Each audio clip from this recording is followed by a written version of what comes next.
te Baye dafa waxoon ne la tazkuru ayba mri'in wala aybu minka qad yura bul di wax ay baag nit te ñu ngi gis ci yow ayba nit ki temps bi ngay am di toog di ko xas nit wala di ñaawlu jikko nit wala di wax ci nit nen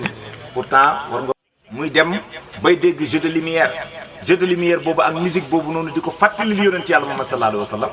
kon wax dëgg yàlla ñun itam Baye yóbbee ñu ci foo xamante ne ci yàlla fu kawe la war nañ dem ba mu soppi suñ bët yi soppi suñ nopp yi ba luñ dégg mu nekk lu rafet waaye luñ gis itam mu nekk lu rafet mais malheureusement lenn yi souvent da dul am nga gis ñoo xamante ne seen gisin dafay gàtt dégg nga ba tax na ñu teg nit wax ci moom loo xamante ne waruñ koo wax dëgg-dëgg man gisewu mu noonu nit ku mën a doon am nga ayiba waaye sa ayiba gi nañ la ko nëbbal